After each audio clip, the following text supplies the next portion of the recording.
Film ini dimulai dengan sepasang suami istri yang sedang makan malam sembari mengeduprus Ria. Dia ini bernama Satomi dan Yuji. Nah, di sini mereka ini tengah membahas keuangan mereka yang dirasa tambah lama kok tambah menipis gitu. Apalagi di masa pandemi kayak gini ya, Rek. Udah lombok mahal, belum kopi, rokok, semuanya itu hasil ngutang ke warung ya. Jadi mereka ini pusing gitu memikirkan pendapatan mereka. Nah, keesokan harinya terlihat Satomi ini hendak pergi ke Indongapret untuk beli roti kempit. Dan tiba-tiba di tengah perjalanan dia ini dicegat oleh seorang pria tak dikenal dengan tampang mesum kayak kalian itu. Dia ini bernama Yasuda dan Yasuda ini menawarkan sebuah pekerjaan kepada Satomi. Namun karena tampangnya itu mencurigakan, Satomi ini hendak menolaknya, tapi bukan master chef namanya ya kalau nggak bisa berkelit dari masalah seperti ini.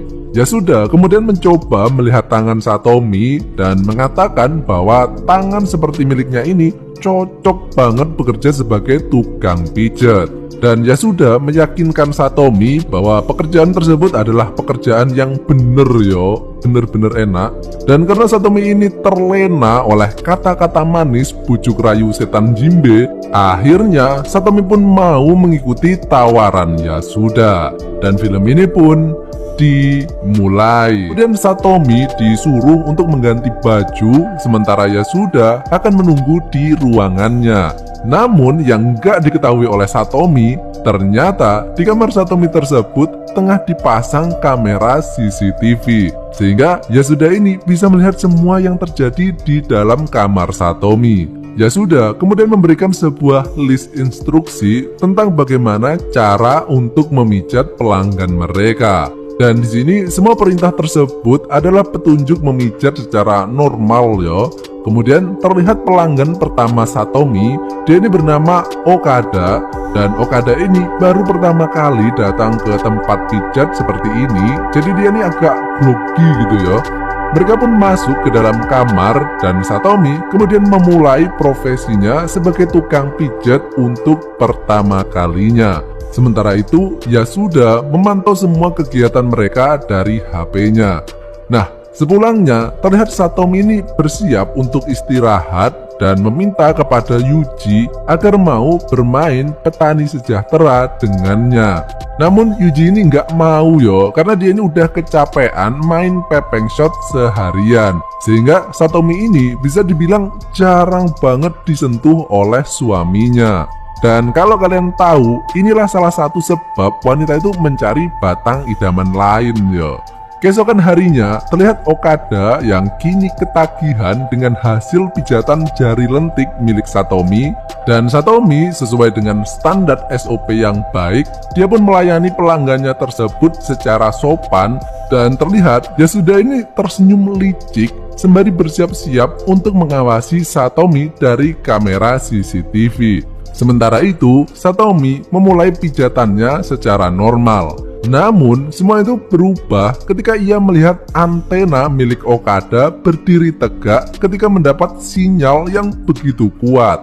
Dan karena Satomi ini lama banget nggak pernah disentuh sama suaminya ya, akhirnya bisikan setan pun muncul yang membuat tangan Satomi ini secara tidak sadar bergerak menuju ke antena tersebut untuk melemaskannya. Sementara itu, Yasuda yang mengawasi kerja Satomi dari kamera CCTV, dia ini kaget melihat kejadian tersebut. Yang sebenarnya hal inilah yang ditunggu-tunggu oleh Yasuda.